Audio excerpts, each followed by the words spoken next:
गुरु, शिष्य और किसान। बहुत पुरानी बात है। एक गुरु और एक शिष्य थे। वे दोनों किसी कार्य से बनारस जा रहे थे। बनारस जाते जाते उन्हें रास्ते में ही रात हो गई। चारों ओर घना जंगल था और अंधेरी रात थी। इस तरह रात्रि में जंगल में रुकना सुरक्षित नहीं था। रात होने पर भी दोनों चलते रहे। तभी उन्हें एक गांव दिखा। गुरु और शिष्य दोनों ही गांव में चले गए। गांव में उन्हें एक झोपड़ी दिखाई दी। गुरु ने शिष्य से कहा कि आज हम इसी झोपड़ी में रुकेंगे। गुरु और शिष्य दोनों झोपड़ी में गए और झोपड़ी का दरवाज़ा खटखटाया। झोपड़ी से एक गरीब आदमी बाहर आया और गुरुजी उस व्यक्ति से बोले, हम दोनों बहुत दूर से आ रहे हैं और रात्रि अधिक हो गई है। जंगल में रहना खतरे से खाली नहीं है, इसलिए हम रात्रि में यहाँ रुकना चाहते हैं।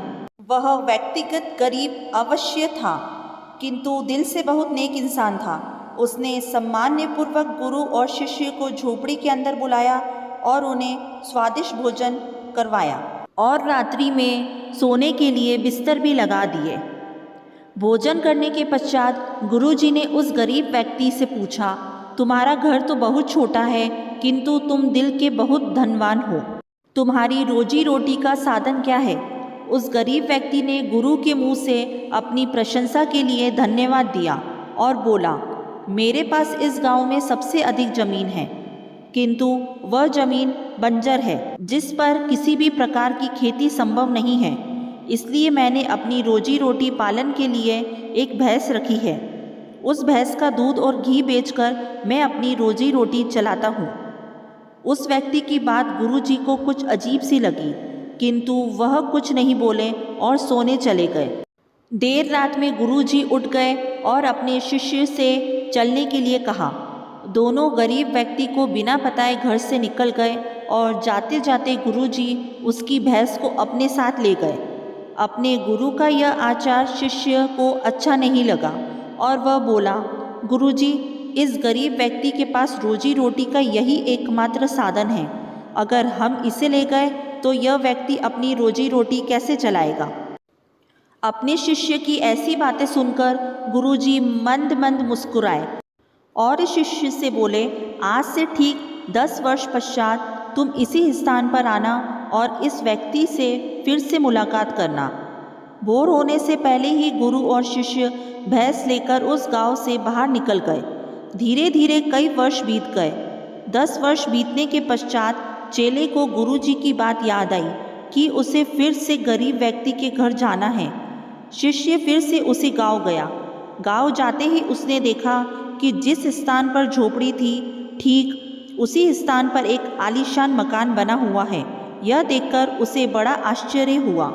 शिष्य मकान मालिक से मिलना चाहता था। जैसे ही शिष्य मकान के पास गया, उसने उसी गरीब व्यक्ति को देखा, किंतु इस बार गरीब व्यक्ति बहुत अच्छे कपड़े पहने हुए था और देखने में बहुत ही संपन्न प्रतीत हो रहा था।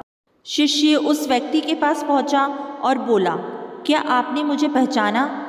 मैं वही बालक हूँ जो आज से 10 वर्ष पहले अपने गुरुजी के साथ रात्रि आपके घर रुका था। वह व्यक्ति झट से शिष्य की बातें सुनकर उसे पहचान गया और बोला, हाँ, मुझे बहुत अच्छे से याद है। उस रात्रि अगर आप लोग मेरी झोपड़ी में नहीं आए होते तो शायद आज भी मैं उसी दरिद्रता में जी रहा होता।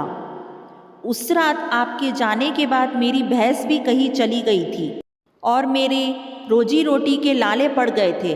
मैंने अपनी बंजर ज़मीन पर मेहनत की और अधिक परिश्रम के पश्चात उस ज़मीन को उपजाऊ बना लिया और अब उस बंजर ज़मीन पर मेरी हरी भरी फसलें लहरा रही है। इसी ज़मीन की बदौलत मैं आज इस गांव का सबसे संपन्न किसान बन गया हूँ।